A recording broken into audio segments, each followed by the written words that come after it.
Welcome to Let's Talk Wellness, where we will be sharing insights into the world of mental health and wellness as we explore traditional medicine and holistic healing options. It's time to have new conversations about mental health. Join Mara James, the founder and CEO of the Hugs for Life Healing Center, as she guides us along this journey. And now, let's talk wellness.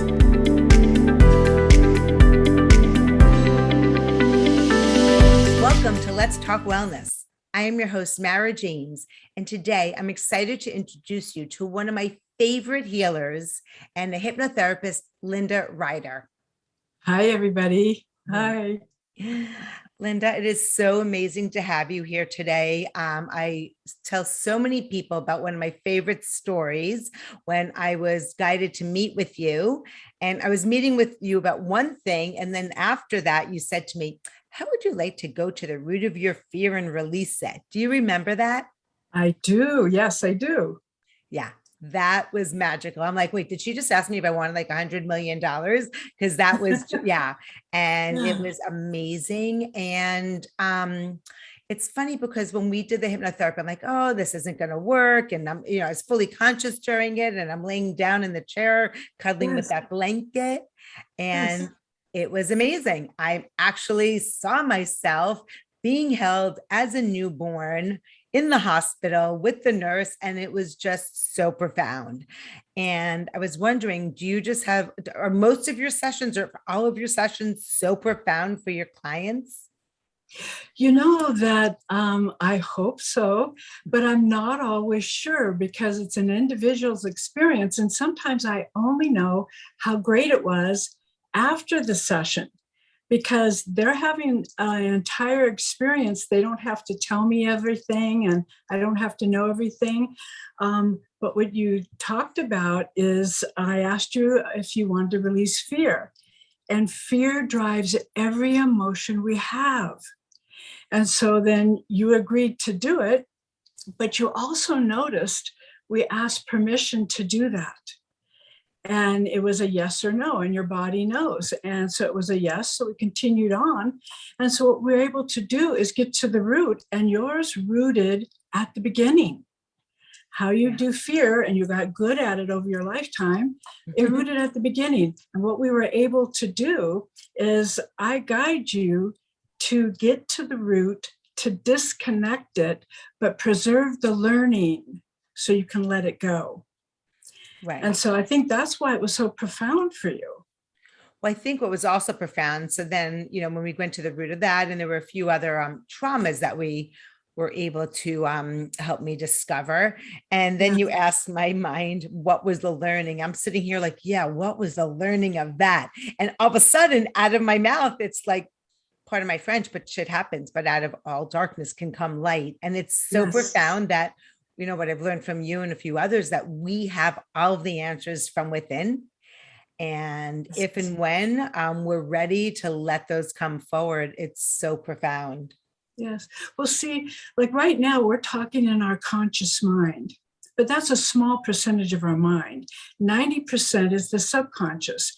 And the subconscious records everything for all time. And that's why we're able to go to the root to disconnect it. Because it would be kind of like, what do you know now that you didn't know then? And you felt, I didn't even know that, but it came to me. And that's that magic and that magnificent intelligence that we have. Yeah. So Linda, before I continue asking you all these amazing questions, can you start by telling us a little bit about your past, what you studied in school, how you became interested in becoming a hypnotherapist? Well, my education did start in pastoral counseling, but I ended up raising my kids on my own so I could always make money in business. So I just kept working on business. But because I was a single mom, and because of my childhood, I also wanted to know the meaning of life.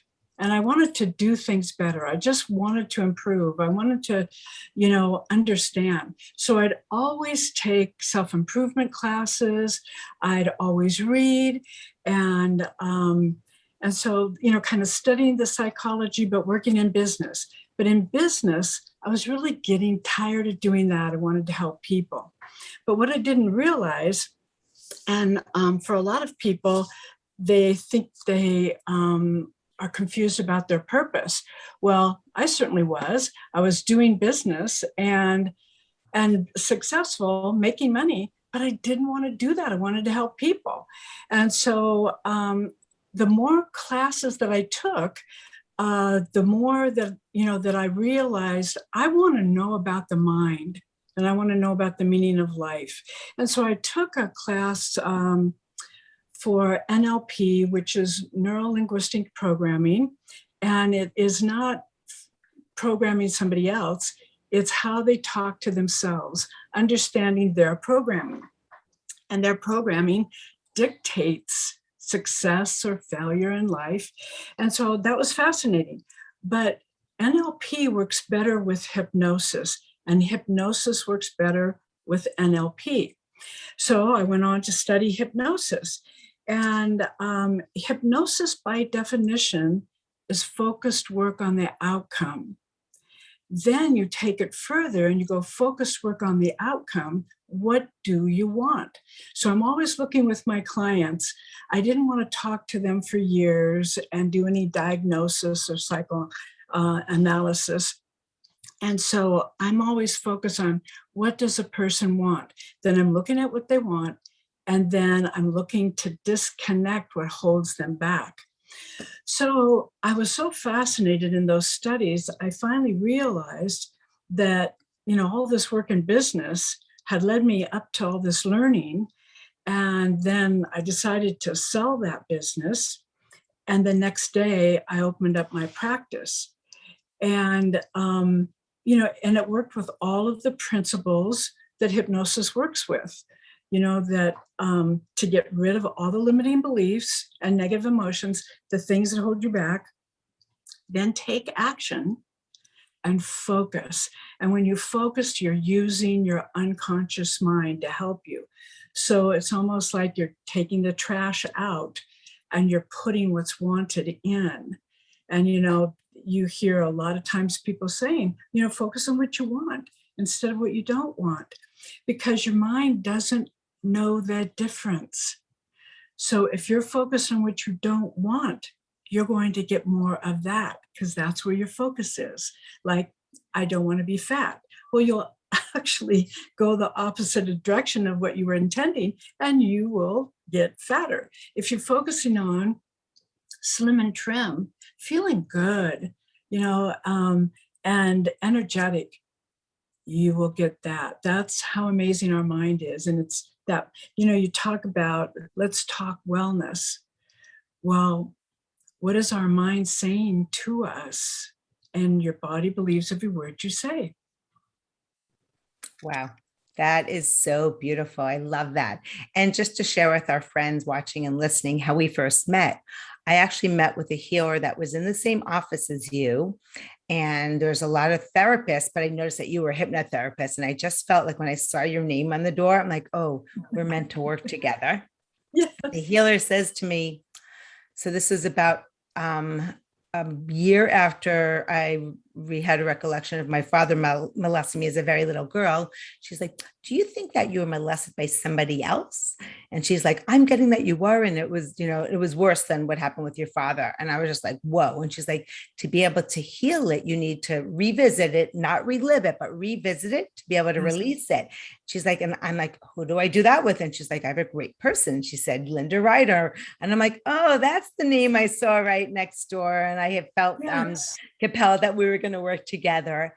And I must admit, I definitely was feeling very nervous when we were going to do it. And I said, listen, I don't want to see details.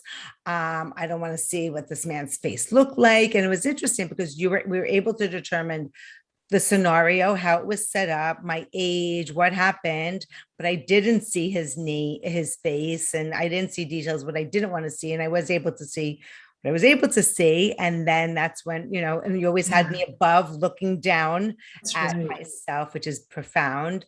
And that was just, and then what I love is like, once you release that, when emotions that you always say, now look forward to your age. And then your brain, I guess, somehow goes through every time you felt that way, and it drops the emotion, the unwanted emotion. That's true. Well, see, everybody has a timeline.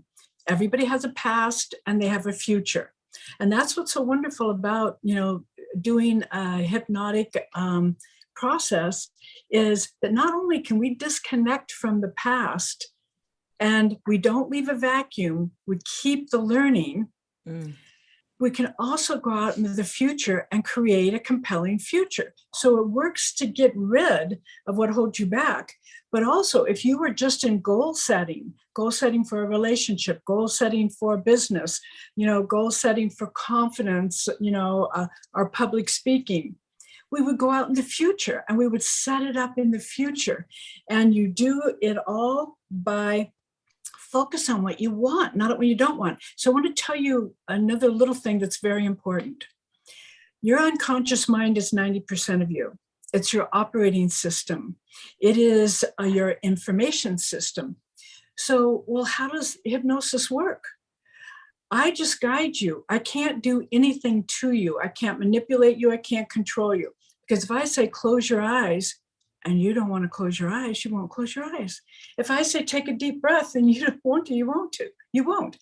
But if I guide you to go to that place, to get out of the conscious mind and out of the monkey chatter into the operating system, now we could do what's wanted, because we all have old wounds. We all have old traumas, but we're releasing them, preserving the learning so we don't leave a vacuum. Now we have the strength.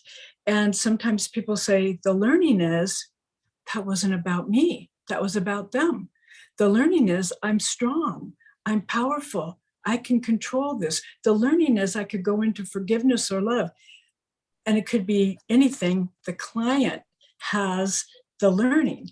And so when we put the learning in, we can complete that and disconnect it. And then what you said, we cleaned up your timeline.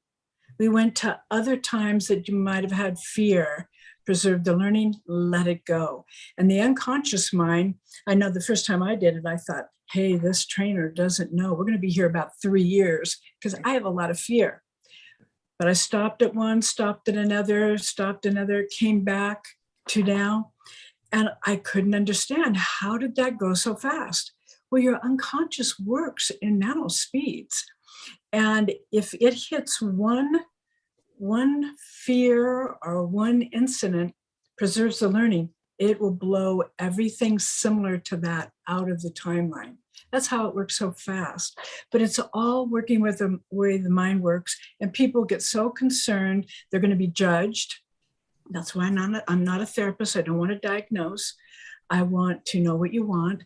They think they're going to be judged. They're going to think they're the only person in the world that can't do it right. And everybody will think that. But when they're done, they go, that was so simple, because it works the way you work. But somebody has to guide you. It's just easier.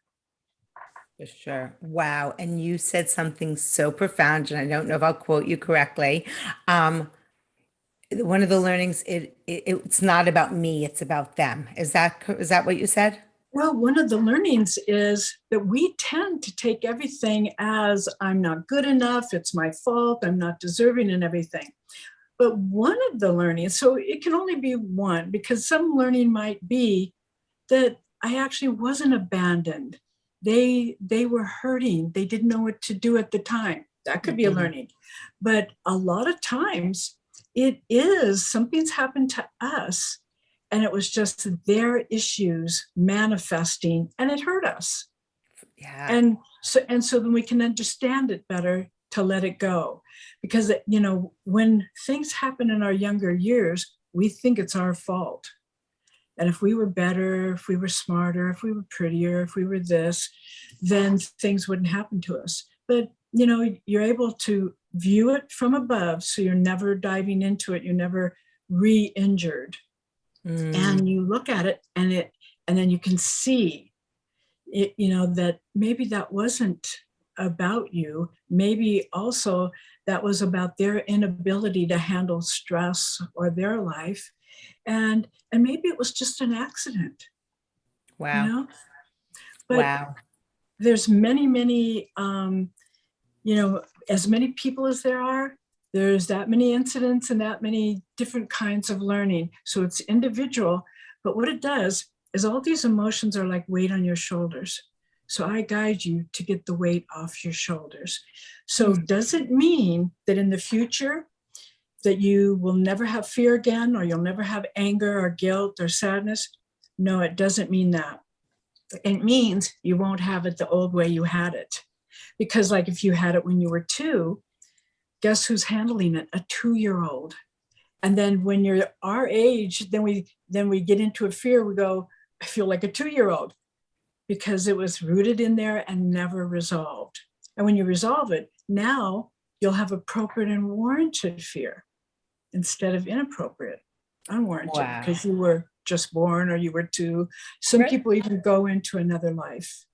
So wow. And I always tell people, I go, whether or not you believe in past lives, it doesn't matter. We're not here to argue that, but sometimes there's things that need to be cleared there. I referred a very good friend who's Catholic to you, and she's like, well, we don't believe in past lives. I go, I understand that. I am not telling you to have a session or not. I'm just saying, we use the method of kinesiology, and that's her higher self wanted her to do that. And it was interesting because she did it. And I think it really confused her because she saw it herself, but then she wasn't sure if it was just very interesting. But lo and behold, she was able to release. And that's really the bottom line, to help people live happier, freer lives. Yes. And we're talking about fear. So if you could share with our friends, what other types of emotions you help them break free from? Well, the reason that we talked about fear drives every emotion. But so we start with fear, and then the other emotions, the limiting beliefs, negative emotions, are modern day demons, and they are fear and anger, guilt, sadness. I'm not good enough. The hurts, the depression, abandonment, betrayal, perfectionism. I think I said deserving. Procrastination is a big one. All of those, fear drives every emotion that we have. So we start with that. But also in the process, we're asking permission of our subconscious. See, your subconscious is magnificent. It is protecting you right now. It's beating your heart, and you don't even have to think about it. And you're breathing. Well, when we start the process, I do ask, is it all right with your unconscious mind for you to release the emotion of fear today? Yes or no? And for your conscious mind to know a change has occurred. And so we ask permission. If the subconscious doesn't want to do it, then it says no, then I'll ask, well, would it be okay? I know you don't want to do it now. Would it be okay to do it at a later time? And almost always it'll say yes. And so that means it wants to do something else. So then I'll say, well, would it be okay to release the emotion of anger? Yes or no? And then, oh, yes. The unconscious wants to know, how are we doing it? Because they're protecting you. And then we do that. And then if I ask, do you want to do fear? It'll go, oh, yeah. Because now it knows. Your unconscious is here to protect you. It does not want you to be manipulated or controlled, and it won't let you. You will not reveal anything. You will not reveal. In fact, you didn't even have to talk to me, because you did all the work in your mind. You didn't have to tell me, well, yeah, you said it was at your birth, and then this happened and that happened. You didn't even have to say that, because it's in your mind. You're seeing it, hearing it, and feeling it and resolving it. That's what matters. I love that. And for me, it was such a profound experience. I'm like, how could I not share it with her? And then also for validation, like, am I crazy? Is this real? And you're like, yeah, it's real. Yeah. Well, and it's real for you. That's that mind-body connection. Your body's believing every word you say. You're always talking to your body. But it's also that realm of, there are things that are unseen. Where did that hurt come from? Where did that fear come from? And so it came from a root cause, and therefore it could go back to another time. In the beginning, I wasn't sure I believed in hypnosis. I wasn't sure I believed in past lives until you just guide, and if they go there, that's where it occurred. That's where the lesson will be, that they can let go. And past lives are simply like this magnificent book of Mara, and there are chapters in the book, and this life is this chapter, and then that chapter stops and you have another life, and it's all for evolvement, it's all for learning. So that's why some people may go back to another time. You know that also things could come through the bloodline. So it's possible that something that happened came through the bloodline. And you know this because people say, well, I have that guilt, and it's come through my religion or through my family. Sometimes it does come through the genealogy, it comes through the bloodline. And so a person just has to be, usually people come to me because last resort, last resort for fear, last resort for stress, depression, an addiction, smoking, food, confidence. So they'll come to me for the last resort. So if they're willing that we just guide, then your unconscious is going to take you to where the problem is for the purpose of resolving it. And in the beginning, I wasn't sure I believed all that, but in training, of course, you have to kind of go through it. And that's where I had the convincers that we're not making this up in our mind, and people will ask that. Did I just go to the root of this, and did I just make that all up? Well, then it's like, well, did we talk about that? Were we working on that? And no. So it's all what's recorded. And what's so fascinating about that is that there can be, and your foundation is about that, is helping with trauma and helping with mental health and so forth. Well, if we go there and we help people resolve things, then we can build that confidence to go forward, because anything is possible. Everything they want is here. The money, the people, whatever they need to build whatever they're going to build, it's already here. It doesn't have to be invented. And we are in very troubling times right now. And Mara, I think that maybe you and I talked about this before. We're in these troubling times. What do we do? Well, you and I are probably not going to go to Washington, D.C. We're not going to go, I'm not going to go, to the senator's office, the politics. I can't handle the COVID things. But then what does it say? What do? We get back to ourselves. You take care of yourself. And that's that mind, body, the wellness. We take care of our wellness ourselves. And if you're doing that, and your neighbor's doing that, and not my neighbor's doing that, then we're going to end up being healthier society, because we all have wounds. Right. That is so beautiful. You said that fear is the root cause that drives every emotion. I find that to be such a profound statement.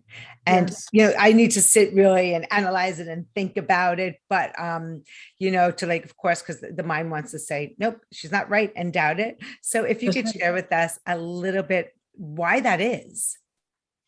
Well, you kind of think about it. Let's go to procrastination. Okay, well, that's not a big deal for a lot of people, but procrastination. Why does somebody procrastinate? Well, in working with that, a lot of times it is, well, if I don't do it, I can't fail. Oh, that's profound. So what drove procrastination? Fear. Sometimes procrastination would be, I don't know what to do with that paper. I don't know what to do with my clothes. I don't know what, and so I don't know what to do with that document from the IRS. Procrastination. Well, think about, why are they doing it? It's fear. I don't know. I don't know how to handle that. I don't know how to be perfect. So did that help you? Oh my gosh, not only did it Okay. help me, it gave me some insight to someone very close to me. So thank you. And this is also when we could have, we're looking at somebody else, to have compassion, understanding that when people, the way they're acting, if they're acting out of fear, so we don't, Yes. and that they might be like angry at us or like want to bite our heads off, but it's because they're coming Yes. from a place of fear, and it Yes. teaches us to be more compassionate. That is so beautiful. Thank you. That was so perceptive of you. That's brilliant. Because you said anger. Think about this. Think about, we are built for fight, flight, and freeze. Okay, what engages fight, flight, or freeze? A fear. A fear that we're going to, that an animal is going to attack us, a fear that we won't have enough, a fear that, somebody's judging us. And so then what do? We get a little defensive. We want to scare off that fear, and we get angry, and it works. So we'd handle the fear, and then we could handle the anger. Okay. That is so beautiful and profound. And with this amazing, I don't mean to stop us short, but we're going to take a brief break and we'll be right back. So stay tuned. Okay. In these shifting and changing times, more and more lives are being impacted by mental health. The Extraordinary Lives Foundation, also known as ELF, is transforming the way people view and navigate mental health challenges.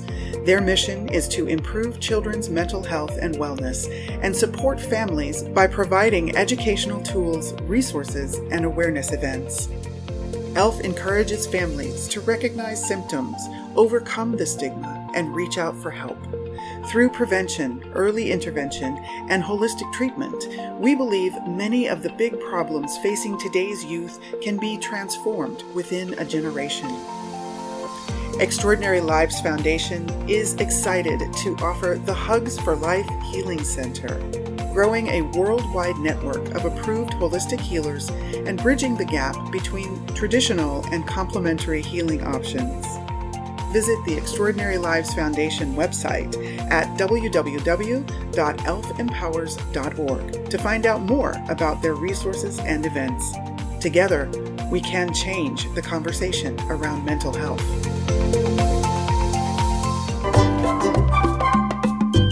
We hope that you're enjoying today's Let's Talk Wellness podcast. And if you have a topic that you would like us to explore, we would love to hear from you.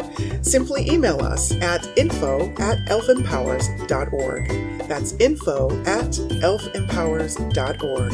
And now, back to the show. 2, 1. Welcome back to Let's Talk Wellness. I am your host, Mara James, and today we have one of my favorite healers and hypnotherapists, Linda Ryder. Hi there. Hello. Hi, Linda. Thanks again for being here. So we were talking about so many things, but how, we could feel heard and we feel different emotions. And it's really coming from our perception, right? It doesn't matter what actually happened. It's how we perceive it, how we interpret it, and how it affects us emotionally. Yes, absolutely. I have one, I'll go to the root cause of an emotion, and everybody has a timeline. So everybody has a first time they ever felt fear or ever felt anger or guilt or sadness. And one time a client had fear, and he realized that he was about 2 years old. That was his root. But I have a way to check if it's the root. And truly, that was the root cause. And so his parents had gone outside in the front and closed the door, but he could see through the screen door. And so his fear was that his parents had left. And that was his total fear. He was left and he was alone and he was scared. But when he visited the root of that and he was above it looking down on it, what he realized is he's behind a screen door and his parents are actually tilling the garden in front. The screen door was to keep him safe, and they were always there. They were always looking at him, but his fear was about being alone and being left. So when he preserved the learning about it, that it was actually trying to keep him safe, he could let go of that weight of that fear that actually got bigger over time, as he aged. Wow. So that's beautiful. Wait, sorry, when you said that, like I could just breathe easier for him. And yes, it's amazing the interpretation. They love him and they're protecting him to be yes, safe, and how what he puts into his mind or yeah, created. yeah, Wow, that is unbelievable. yeah. So Um, that's the learning. yeah, beautiful. What do you think about, can people truly heal if they don't recall what one of their traumas is, no matter how big or how small? Like for that to me is traumatic. It wasn't sexual molestation, but that was something traumatic that happened to him that caused him to have that emotion. So do you Mhm. feel that it's imperative for people to really heal, that they need to know what these traumas were? No. In fact, the practitioner doesn't need to know what they were either. So there have been times that your unconscious mind, remember we asked permission, is it okay to go to the root of fear? Is it okay to go to the root of, the betrayal or abandonment? And then it says yes or no. When it says yes, and we guide, and somebody can't see it, like it's a picture on TV, maybe they just sense it. Mhm. And so they don't actually go to, like you didn't see the face of the person. You had said you didn't want to. How powerful are you? And so the thing is, do they actually have to? Actually, sometimes somebody will say, I'm there, because they can sense that they're there at the root, and they can't tell everything exactly has gone on. So I say it may not look like a picture on TV, you may just sense it.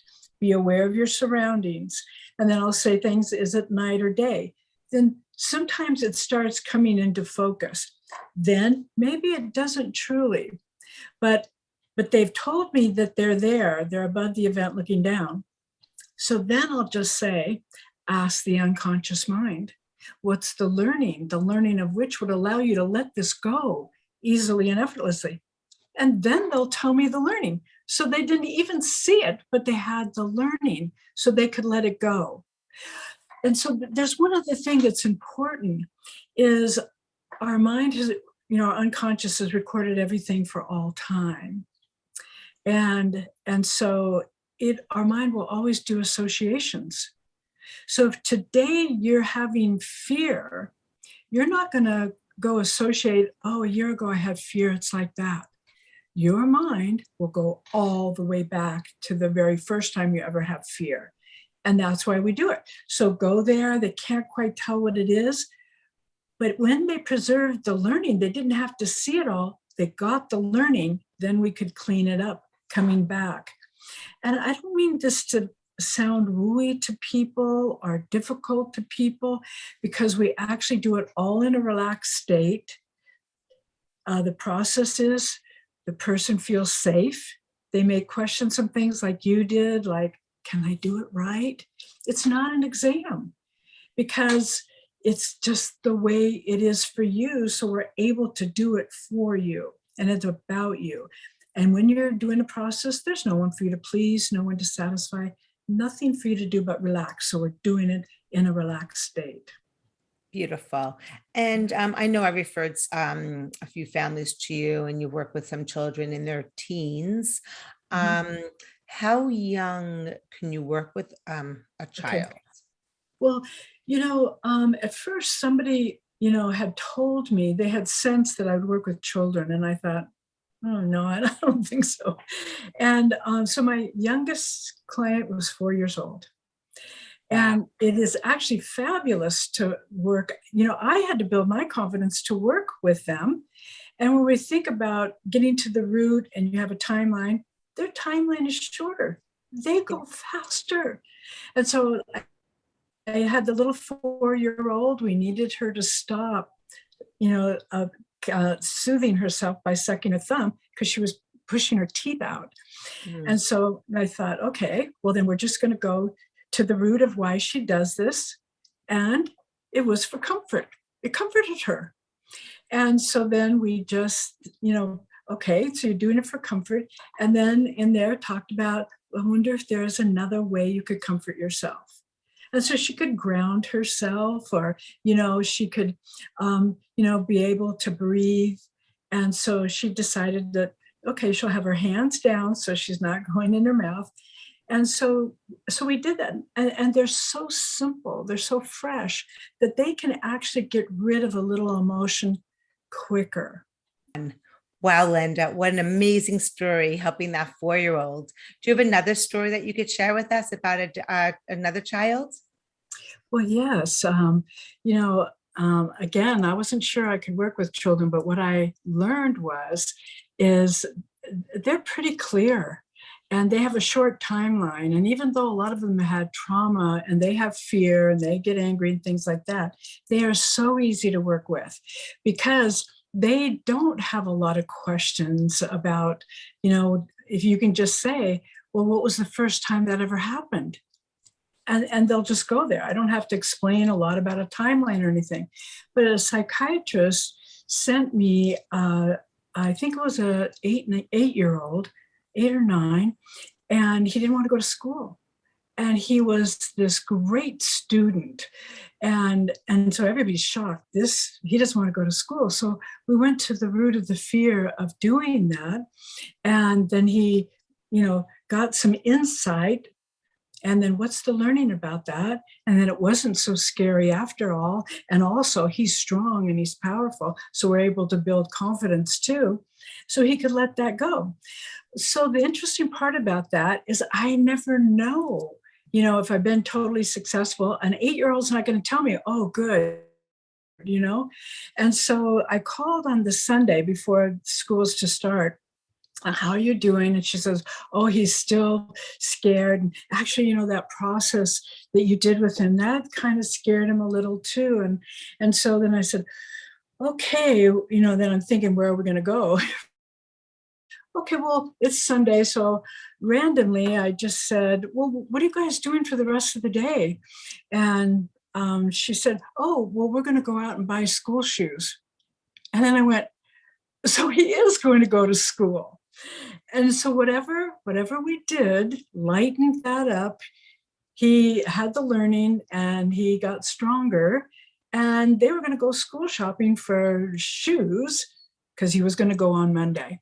Well, he had such success with doing that, because what we do is we take away the problem, or they're doing it in their mind and they're putting the learning in, which builds them up and creates confidence. And I'm okay.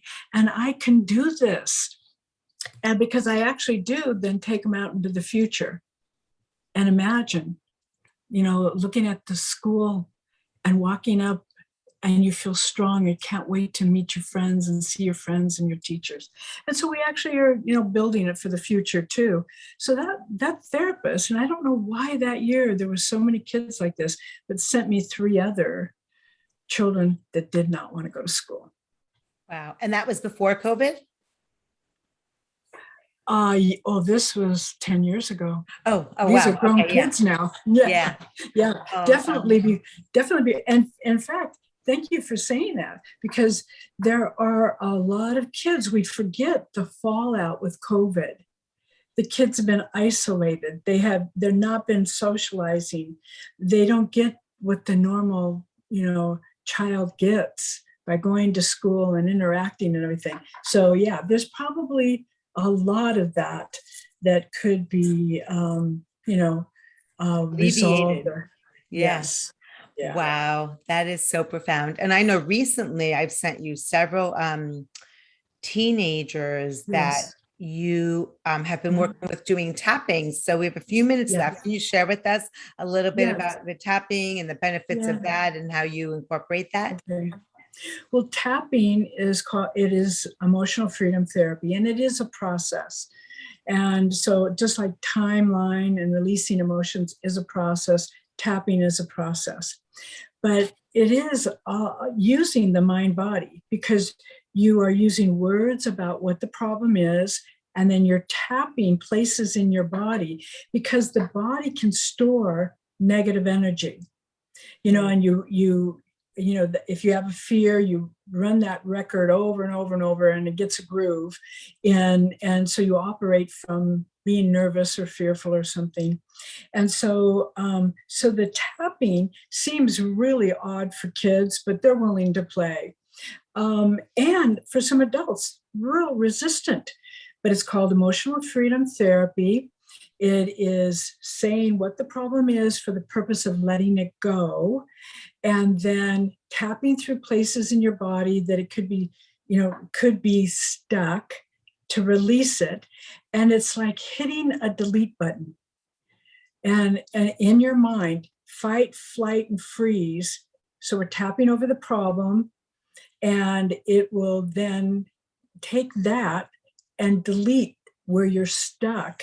Would you still remember? Yeah, you had it. Yeah, you probably have an aspect of it left, but it relieves this, and it takes the nervous system and calms the nervous system. And people don't believe it, but if you do not do it, it will not work. And I was resistant when I learned it. I'm spending money in these classes and this training. And then, and in fact, you talked about, my education. I trained in Oregon with a trainer for a year, and then he helped me with clients too. But I didn't feel successful enough. So I trained in California too. And my California training just taught me how good my Oregon training was, but I kind of needed that reinforcement. So I really could feel that I could give value to my clients. But I was one that resisted this tapping process, and it works great for kids. And there's a great little book called Getting Rid of the Ouchies and the Grouchies, because kids get all upset. But if they're stopping and they're doing a process to let it go, then it interrupts that process, that emotion, and they're able to get more insight. They're able to get unstuck from it. They're able to get the relief. So, and it has evidence too. A lot of people want to know, did that work? Well, if you have an issue, we ask, what's the intensity of the issue? And 10, it is very intense. 0, 1, no. So usually, like with a teenager, it'll be pretty intense. So we ask them how intense it is, and they might say 8. And then we do the process. They get through the process, and I guide them to help them. It's easier, and they don't have to memorize it, and they don't have to do it perfectly. And then we check, what's the intensity now? Take the first answer, and it will be lower. And it doesn't go like from 10 down to 0, although it has on some people. It can go from, if he says 8, it could go to 7. Okay, then we know where there's more stuff. So we tap on more stuff. And even if we don't know what the stuff is, we can say, even though I have this problem, and we tap, because your unconscious knows the problem. Yeah. And we tap it to get the relief of that tension. So that has worked great with teenagers. And teenagers, I do love to work with them, because when I first started, my son was my first client. And I'm thinking, wait, you're a superstar. What could you possibly need to work on? And it was confidence. And I had no idea. Sometimes as parents, we have no idea. And so I did work with him on tapping. I did work with him on the timeline to go to the root of fear, and then to build the confidence. But I had, early on in my practice, I had somebody send their teenager, and I knew that person, and I felt honored to be trusted with their teenager. But teenagers are resistant. And you can kind of tell that resistance. So she was in my office, and I kind of pulled out all my tools I could. We went to fear, and we did some tapping, and she left. But I felt that, okay, I didn't really get a good positive affect. And a lot of times you don't with teenagers. So she goes away, and I'm thinking, I did my best. And so I hope that her mom sees a difference, but I couldn't see a lot. And so several months later, we were in a group that that the environment was you could give a testimonial about something that was successful. So I was in a group with her, and so she got up to talk, and she said, I have a testimonial because I just want to share with you that I sent my daughter to get help, and Linda Ryder saved her life. And I had no idea. I didn't realize that teenager was so close. Wow. I did not realize this was also serious because they won't tell you a lot. And so that was her response to this, is that she saw a tremendous turnaround in her daughter, and she said that I saved her life. She was worried about her child's life. She hadn't told me that. And so that's how I also know that processes like this that work with the mind-body work, because I was fearful I didn't make a big difference with that girl. And then I find out it's all the difference that made the difference. So there's wonderful things that, and it's not that I'm so great, it's that people are great. And if you can guide them, then they can succeed and let go of things and build on the good stuff. Beautiful. And speaking of guiding them, how will people get in touch with you? What's the best way? The best way is to text me or leave a phone message. And that's on my phone number, 949-244-5455. And then my email is Linda, Linda, at Linda, Linda, Ryder, RIDER.com. Beautiful. And we'll put that in the copy also. Linda, I'd like to thank you, and let you know, and everybody out there watching and listening, that you are amazing. Thank you so much. And back to you. I love you. Thank you for joining us for this episode of Let's Talk Wellness. This podcast has been brought to you by the Hugs for Life Healing Center, a division of the Extraordinary Lives Foundation, a 501c3 nonprofit organization. If you would like to listen to more conversations like this, we invite you to subscribe to our mailing list at www.elfinpowers.org to be notified when our weekly episodes are published. Thank you for joining us, and we look forward to bringing you our next conversation on Let's Talk Wellness.